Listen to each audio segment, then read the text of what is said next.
하겠습니다.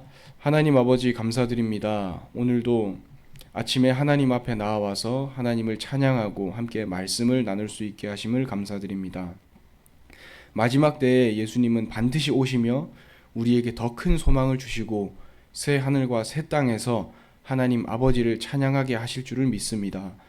우리의 현실을 넘어서서 하나님 아버지가 주신 그 소망을 바라는 오늘 하루가 되게 우리를 인도하여 주시옵소서. 살아계신 예수 그리스도 이름으로 기도드립니다. 아멘. 네, 오늘은 요한계시록 22장 6절에서 21절까지의 말씀을 가지고 두 반응, 두 결말이라는 제목으로 함께 말씀을 나누시겠습니다. 오늘 읽었던 본문 요한계시록 22장 6절에서 21절까지의 말씀은 요한계시록에서 가장 마지막에 해당하는 부분입니다. 오늘 새벽 기도까지 요한계시록을 보고 내일부터는 스가랴서를 다시 보게 됩니다. 오늘 요한계시록 22장 6절에서 21절 요한계시록을 마무리하는 이 말씀을 함께 보시면서 예수님께서 우리에게 마지막으로 주시는 그 소망과 마지막으로 하나님의 백성들이 어떤 주님의 말씀을 지켜야 하고 어떤 우리의 생각을 가지고 살아야 할지를 오늘의 본문을 통해서 볼 수 있습니다. 먼저 요한계시록 22장 6절에서 21절 오늘 읽었던 본문 중에 가장 초반에 요한계시록 22장 6절을 제가 다시 읽겠습니다. 또 그가 내게 말하기를 이 말은 신실하고 참된지라 주 곧 선지자들의 영의 하나님이 그의 종들에게 반드시 속히 되어질 일을 보이시려고 그의 천사를 보내셨도다. 이렇게 요한계시록 22장 6절에는 요한계시록을 왜 썼는지 그 이유에 대해서 설명하고 요한계시록을 쓴 의도에 대해서 설명하고 있습니다. 이 말씀을 듣고 지키고 반드시 오실 그 예수 그리스도를 함께 소망하면서 살라 이렇게 말씀하고 있습니다.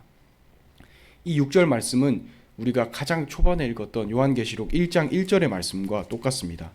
1장 1절에서 3절 말씀 중에 3절입니다. 이 예언의 말씀을 읽는 자와 듣는 자와 그 가운데에 기록한 것을 지키는 자는 복이 있나니 때가 가까움이라.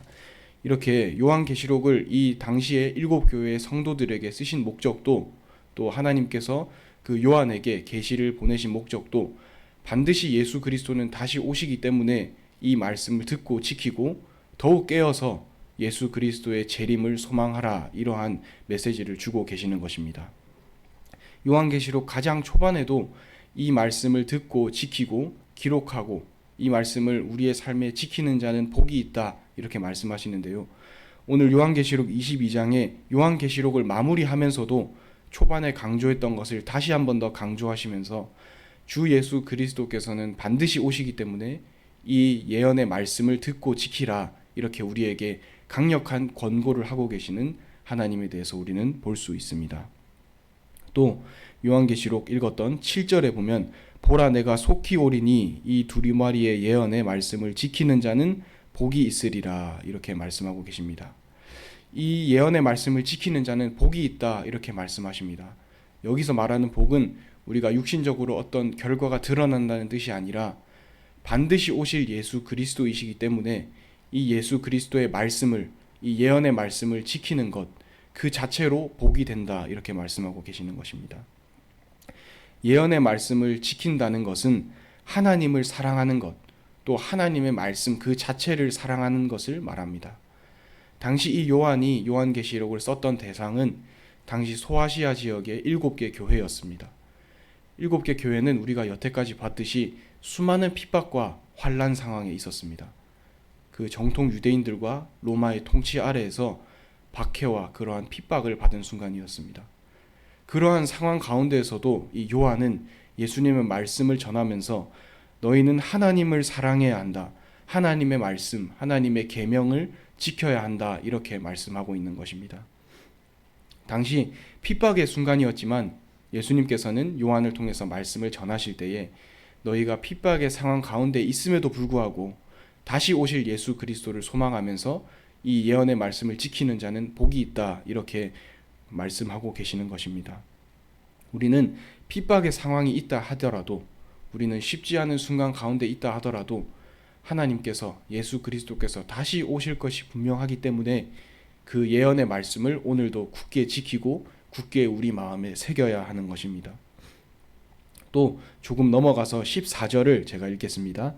자기 두루마리를 빠는 자들은 복이 있으니 이는 그들이 생명나무에 나아가며 문들을 통하여 성에 들어갈 권세를 얻으려 함이로다. 이렇게 말하고 있습니다. 여기서 14절에 자기 두루마리를 빠는 자들은 이렇게 되어 있습니다. 자기 두루마리를 빠는 자들은 복이 있다 이렇게 되어 있는데요. 여기서 두루마리를 빤다는 말은 이 세척을 한다는 의미로 생각하시면 될 것 같습니다. 여기서 자기 두루마리를 빤다, 자기 두루마리를 씻는다 이렇게 표현하시면서 우리의 더러운 행실을, 우리의 더러운 의의 모습을 씻으라 이렇게 말씀하고 계시는 것입니다.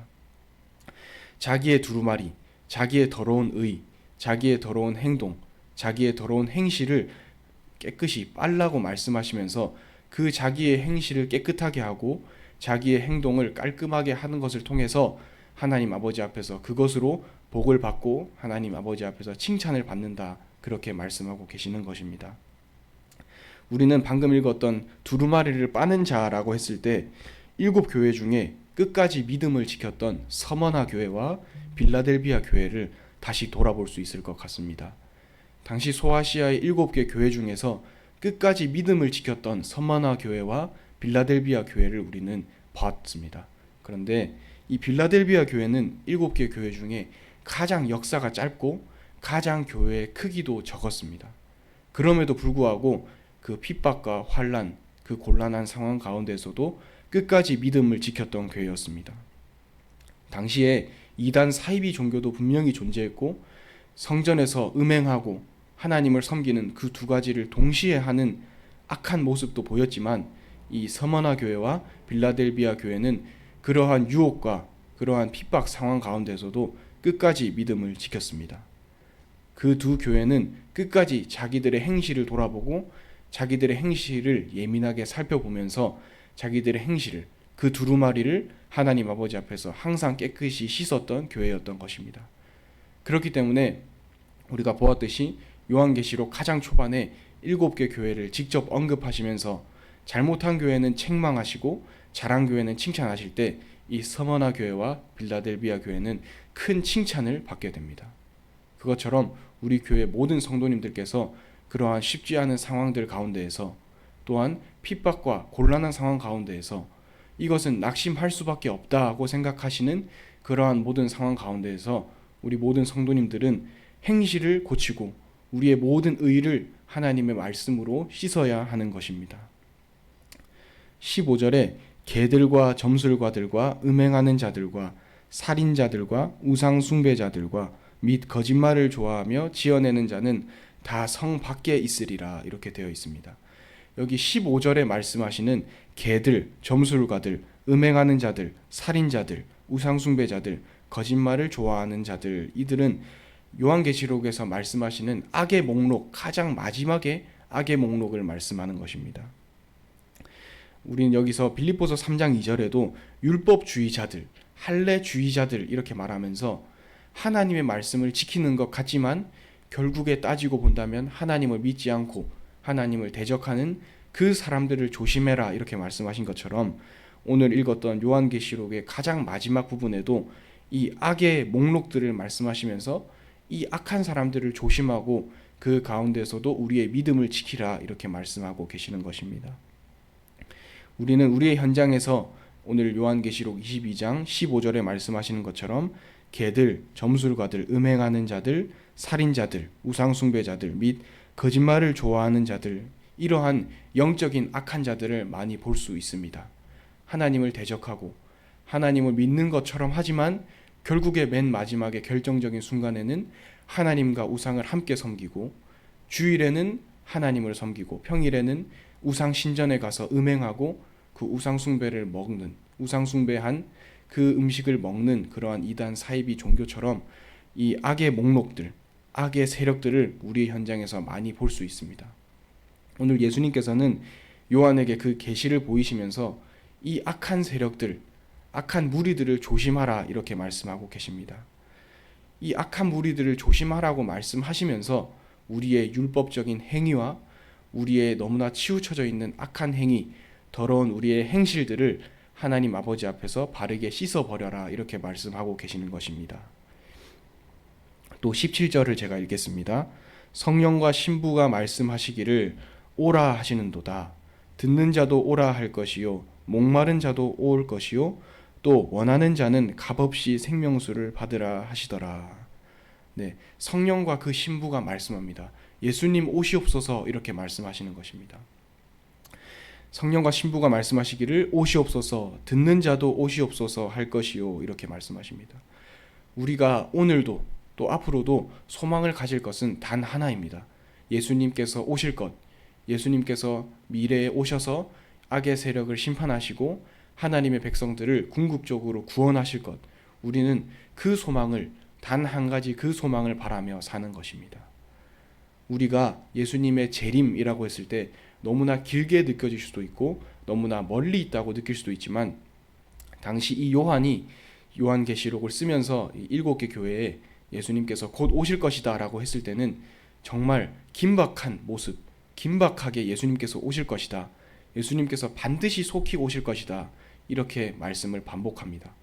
그를 통해서 우리는 예수님께서 반드시 오시고 예수님께서 속히 오신다고 하셨기 때문에 우리가 그 단 한 가지, 속히 오실 예수님, 속히 오셔서 심판하실 예수님께 우리의 소망을 두고 오늘도 또 앞으로도 살아가는 것입니다.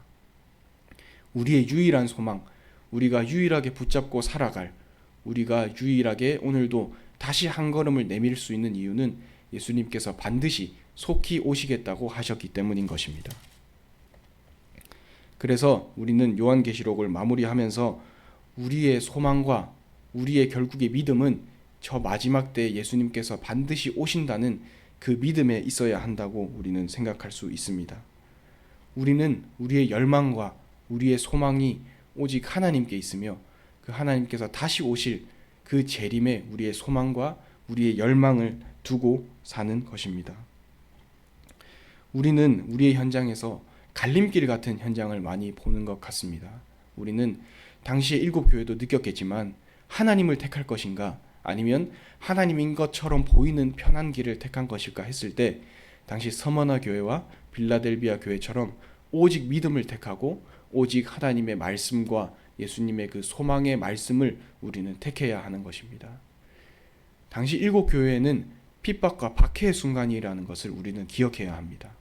하나님께서는 오직 믿음을 택하고 오직 예수님께서 다시 오실 것을 믿음으로 가져라고 말씀을 하실 때 편안한 상태에 있는 성도들에게 말씀하신 것이 아닙니다. 핍박의 순간과 박해의 순간, 내일이면 나의 영적인 동료 누가 죽을지도 모르는 그러한 핍박과 박해의 순간에서 예수님께서는 그럼에도 믿음을 가져라, 그럼에도 믿음을 선택하라, 이렇게 말씀하고 계시는 것입니다. 당시의 7교회는 정말 마음속에 힘든 순간이었을 것 같습니다. 주일날에는 당연히 하나님의 말씀을 묵상하고 하나님께 예배를 드리지만 바로 다음 날, 어쩌면 주일 예배가 끝난 그 순간부터 핍박과 박해 상황이 그들을 현실적으로 덮쳤을 것 같습니다. 그 가운데에서 7개 교회 중에서 세상의 이론과 영적인 그러한 우상들과 타협하는 교회도 있었고 끝까지 믿음을 지켰던 교회도 있습니다. 우리는 오늘 우리의 현장에서 그러한 갈림길 같은 순간들이 올 수 있습니다. 그러나 그러한 순간 가운데서도 우리는 다시 오실 예수님, 우리 오늘 본문에 보았듯이 주 예수여 오시옵소서 그 고백을 하면서 마지막 때에 오셔서 결국에 심판하실 예수 그리스도, 결국에 우리에게 엊그제 보았듯이 새 하늘과 새 땅으로 우리에게 새로운 응답을 주실 예수 그리스도를 묵상하면서 오늘도 힘찬 발걸음을 하는 것입니다. 오늘 마지막 절에 보듯이 마라나타 주 예수여 오시옵소서, 이것이 우리가 가장 마지막에 할 고백이며 우리에게 가장 큰 소망의 이유가 되는 것입니다. 주 예수 그리스도는 반드시 오실 것이며 우리가 요한계시록을 시작할 때부터 지금까지 보았듯이 하나님께서는 요한계시록을 통해서 우리에게 겁을 주시는 것이 아니라 더 큰 소망을 주시는 것입니다. 마지막 때에는 하나님께서 악인들을 심판하시고 하나님의 백성들을 반드시 구원하실 것이라고 말씀하시기 때문입니다. 우리는 오늘의 현장에서 힘든 상황에도 또 앞으로의 이번 돌아오는 한 주간을 통해서도 힘든 상황과 혹시 박해의 순간이 온다 하더라도 마라나타 주 예수여 오시옵소서 그 고백을 하는 우리 모든 반석교회 성도님들이 되셨으면 좋겠습니다. 기도하시겠습니다. 하나님 아버지 감사드립니다. 오늘도 다시 오실 예수 그리스도를 소망합니다. 다시 오실 하나님께 우리의 유일한 소망을 둡니다. 하나님, 우리의 현실이 힘들다 하더라도, 우리의 현실에서 혹시 핍박이 있다 하더라도 다시 오셔서 악의 세력들을 심판하시고 하나님의 백성들을 구원하시는 그 하나님께 우리의 유일한 소망을 둘 수 있게 하여 주시옵소서. 살아계신 예수 그리스도 이름으로 기도드립니다. 아멘.